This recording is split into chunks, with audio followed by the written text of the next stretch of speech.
So that's, I think, which is a more happy thing. Chennai Angels, for example, has invested in a company called ProClean, where the investor, the chief executive is 60 plus. So you are seeing that greater acceptance of age, or the dilution of age as a major criteria, I think is happening. Things that are not changed, one, herd mentality. The safety in numbers phenomenon. Everybody investing in tech, so I will also invest in tech. Everybody in B2C, I am also in B2C. Everybody in e-commerce, so I am also in e-commerce. Still happening. A lot of work from the dot-com days itself.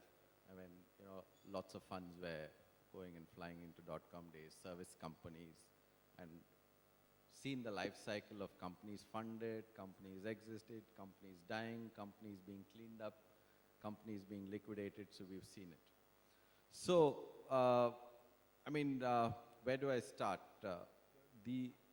Let me start with one small thing that when I started learning about venture capital. Venture capital is something alien to the Indian legal system. And as he says, the legal system is not geared for venture capital. It's geared for contracts. It's geared for traditional Companies Act.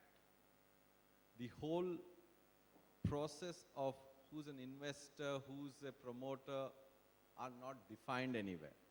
These are all creations that we as lawyers over the last 20 years have taken American funding documents, have tried to understand it and create an Indian version of it. While my colleagues in the tech industry and VC industry are jargon filled and they will, ASAP go to the next abbreviation, we lawyers take some time to catch up. So when I was learning about this industry about 15, 20 years ago, and I came across this, paragraph, which I just want to read for you all, and what shall I say? That'll summarize what your deal is. So this is like a deal being summarized, an offer deal going out from A to B before the term sheet is executed. So he says it's a $200,000 10% bridge loan with 25% warrant coverage, 20% of the company on a fully diluted basis for $2 million, 10 million pre-money, 12 million post-money, redeemable participated preferred stock with 5% cumulative dividend, convertible into common stock, qualified IPO triggers mandatory conversion, weighted average price anti-dilution protection with 15% option pool. Investors receive first refusal and tag-along rights with over-allotment options, drag-along and visitation rights, as well as one demand and unlimited piggyback cuts, and S3 registration rights. In fact, the last three things that I learned about 10 years after I've done 20 deals, I learned what are registration rights. But so in this one paragraph, there are 26 relevant definitions. And those 26 relevant definitions have, 5 options or 5 permutations and combinations of it. So when we start advising a promoter, and he's probably had some discussions and we get the term sheet going. So we spend a lot of time trying to talk about the term sheet. Tech promoters are typically impatient. They'll say, what is this? I want the standard deal coming out fast from y'all. This is coming at 11:30. By 2:30, we have to be ready for conference call, and we have to close. So I would always tell people, there's nothing standard, but there are general perceptions of what is acceptable, not acceptable. Let's go through it. Today, most term sheets and versions of term sheets have lots of explanations online. Most of them are US related and not India related. So you'll have to take that and then understand it for Indian company law, Indian contract law, Indian taxation perspective, and come to some understanding of yourselves. I don't want to go through each and every clause of the investors agreement or what it is necessary to go through. But to saying, first, I think the key issues that you need to understand is term sheet sets the commercial. No investor will renegotiate commercial upwards after term sheet is signed. He may renegotiate downwards based on the due diligence. Due diligence is the most crucial aspect of your deal, and most entrepreneurs should be ready for a transaction and ready for due diligence before they're ready for money. So whenever your investment bankers come and talk to you, please have your records and documentations correct. Regulatory risk of non-compliance is getting humongous these days. So please get that aspect sorted out and keep it ready. I think investors hate it when somebody says, yes, this happened, and it's all right. I think what they hate more than that is you not disclosing there's a problem. Disclosure is the most important thing. Get disclosure out of the way. If you don't disclose, investors don't know anything much of your business. However much they may say that they understand the sector, but they don't know the intricacies of who's owner, who's head of marketing, who's this. If you hide stuff and not disclose, they will suspect everything in the company. So disclosure is the most important. Diligence is also important. Obviously, next, hire good advisors, get an understanding of what is going to happen. Don't think that a one-stop shop will solve all your problems. There's always a tendency to saying, I have an investment banker whom I'm paying money, let him get all these answered.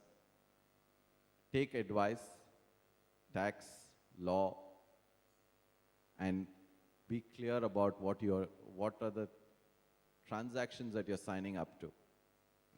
We as lawyers deal with different types of transactions, the tech space, what the investors expect.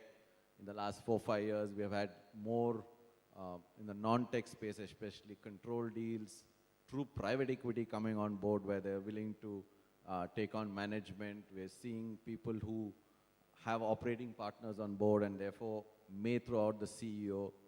In the past, it was unheard of in 10-15 years ago that a CEO of a company or a founder would be ever replaced. We're seeing that happening. We're seeing more litigations. Obviously, when valuations go up, you will see a consequence of that happening, that litigations will be there. So this is a broad thing of while entering. During the life cycle of the investment, as Krishna Kumar alluded to, you will land up with 1 round, 2nd round, 3rd round. Have an idea of how you would deal with investor rights for 3 rounds. So you're going to have, if I may say, 3 monkeys on your back. So how are you going to deal with them? So you need to, think about it a little bit. It has a commercial versus operating angle. What value you come, how much you dilute, therefore what you need in 3 more rounds. Section 56, we have issues of at the sales stage, indemnity, warranty, who gives it, what's going to happen. These are discussions that you will go through. Usually when by the time you're at an exit stage, you're quite mature, you've seen a lot of stuff that has happened, and you would be dealing with a lot of investors and advisors, so you'll know the name of the game by then.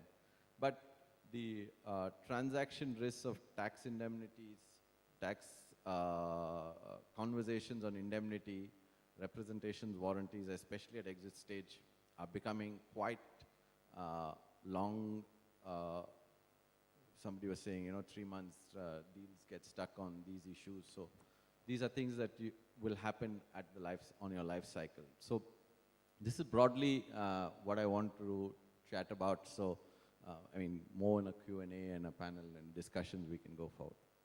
Thanks, Dilip. I think after listening to him, many of us who are running businesses may get scared that why are we running our businesses, Because really there's a lot of challenges. In fact, I've had one of our investee companies actually get liquidated because of non-compliance. It was unfortunately abroad. And there was a whole different story altogether on why it happened. Okay, I'll jump straight to something which I wanted to ask Parag right there. Parag, when you talked about Redbus, one of the things you alluded to was this capital efficiency. Krishna Kumar also talked about being profitable in year one. In the last few years, however, especially in the last 3-4 years, this mantra or this ratio of capital efficiency or this metric seems to have got substantially diluted in some form. What has happened really that has made this happen? You know, that it has come to such a situation? So, I mean, if you look at it, money has been available in the world at very cheap prices. That has had an impact. I think Amazon's business model in particular, and some of the Chinese companies maybe, that has led to some rethinking as well. So it's essentially, see, I can give it a color that it is all bunkum, etc. I don't think everything of it is bunkum. It's a question of being profitable versus growth, isn't it? That's the challenge that he has. Does he stay profitable or does he invest in the next leap? He could have simply learned just like he ran his previous company. He chose not to. So if you do it sensibly, like probably he is, that's fine. But at times I think people are just over-leveraging themselves. If you raise $5 billion of capital, I think at the end of the day, 7-8 years out, if to make a good exit. So as long as everybody keeps that common goal together, that we need to work together with a common goal to create value out of this company and make eventual exit, then I think aligning everything becomes easy. Of course, there are different investors with different investment philosophy, and there are also personality issues. One investor might not like another investor because they might have some kind of fight in some other company, which might come and continue in your board also. But as long as the final goal is same, I think it's not that, I never found that difficult to like align everybody on the same goal. And at some point in time, you as a founder or a entrepreneur, you need to take charge and say call a spade, that this is how it is going to be done. If you leave to people, I think everybody will have a view. And this is another thing that I noticed. Most of the VCs, they have opinion, but you ask them to take decision, then nobody takes decision. It's your company, you take a decision, but this is my view. So finally, keeping your eventual goal in mind, you need to take. Once is, so all stock deals is like, riding a larger ship. So you buy into somebody else's, vision and, it's like, doing another startup, taking another risk when you are not the complete decision maker. So I think all stock deals could be good in some cases. It's like doing a startup. It could be good in some cases, it could be bad. But if the vision matches, if your vision matches with your, acquirer, it could be a really good thing because, you have a much more, you're more powerful to take the business forward. But if it doesn't matches, it's a disaster because, you haven't made any money. And, if the business goes down or business stays flat, you will still not make any money. So next time around you'll do an all cash deal or a combination. Depends. So as always, cash is king. Now Parag, I'll just come to you before I ask Dilip some questions. They say typically there is something called the valley of death between an angel round to the series A, number one, which is typically anywhere from 12 to 18 to 24 months in many cases. The other thing which I wanted to check with you, there's no real statistics. So maybe a few have added, but net it has not changed, and Arun can testify to that. So I think that reflects a shortage in supply. It is frankly good for us, simply because that palra, as they say in Hindi, is heavier on our side. We have the better benefit of the demand and supply equation. But until that Series A bottleneck gets removed, I think this 1 in 5 will stay. Because what is happening is, because what we are seeing as angels is that we are able to do up to a point, but there's a leap, sometimes, which is difficult just for an angel stroke seed fund alone to bridge. And which is why today we are doing a lot more co-investment and deals with funds. Anyway, that's a separate this thing. Now, coming back to you, Dilip, you know, gung-ho times, some people say a lot of good times are ahead, etc. God is in the details, they say, the devil is in the fine print. But the lawyer is in the footnotes, the appendixes, the annexures, and the addendums. Why does our law make things so complicated for businesses and especially for small entrepreneurs? Yeah, I don't think the law makes it difficult. The term sheet is the one which is difficult. So I think, let's be clear. You are first and foremost the law. However much we can draft only with knowledge of certain certainty. If you say, I can draft an agreement for y'all, presumably taking a 1 to 3 year horizon with certain fixed presumptions or non-variables, and then draft an agreement. The biggest thing that gets into thing that can vary is your conversion conversion itself. So, and conversion being foreign fund gets hit by regulatory issues, he gets hit by dollar versus dollar valuation versus rupee valuation, all of that thing is there. So we are in a transaction which is under litigation. My own deal 3 years ago, nasty conversion, litigating every day, it's in the newspapers, I can't mention the names. So we were the senior counsel and he told me, Dilip, why is this so complicated? Why have you made this conversion formula like this? I want to tell him, this is the easiest one I have done. There are by a margin of 1:10, this will be 1. There are 10, 200 down the line. So it's, I think that there's one aspect that I would draw attention to saying is the legal agreement is truly just made not to be tested in court, but made for both parties to behave. Now, if one party doesn't have anything to lose, it will start misbehaving, either which way. So it's when that gets tested, we see a lot of things happening. I mean, in the morning there was Hetal who was in ILFS, so I did my first transaction with Hetal 15 years ago, and then we were always discussing, are these clauses ever tested? And if you see an ILFS term sheet, the oldest one is that it would be 15 pages. So everything would be detailed, not only mention detail. So this whole thing about what our agreements are there are going to be tested and are continuously tested. Unfortunately, we have a new beast called the Companies Act 2013, and how that will be tested is going to be seen. Thankfully, the finance minister decided not to introduce a direct tax code and saying whatever needs to come through the direct tax code has already come to the Companies Act, Income Tax Act. So I think as an investors and as us advisory law, not litigating law, having consistency is the most important thing. And when there's no consistency, we have more challenges, more thing. And like Krishna Kumar and me were just talking about this whole thing of moving the jurisdiction out of India. And that seems to be a big trend. And, it's fancy, it's nice to talk, flip will do, but it comes with its own set of problems and everything. So it also, the entrepreneurs need to understand that we can't have all the answers. We can only do it in a 2-3 year framework and tell them what's possible. Okay, but it's just a request. Having gone through many of these agreements myself, can we have two versions? One for the legal part of it and one in simple English, which the investor and investee can understand.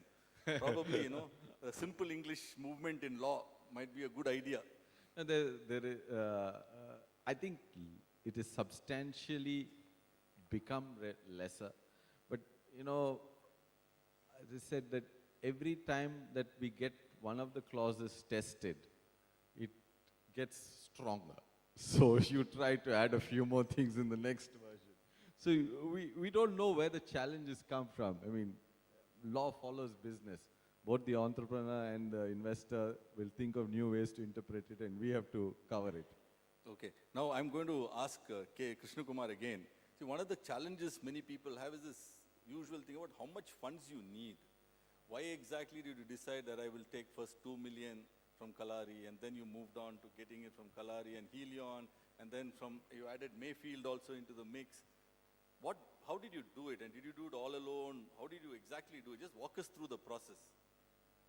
So this is a very difficult question to answer. So I don't think there is any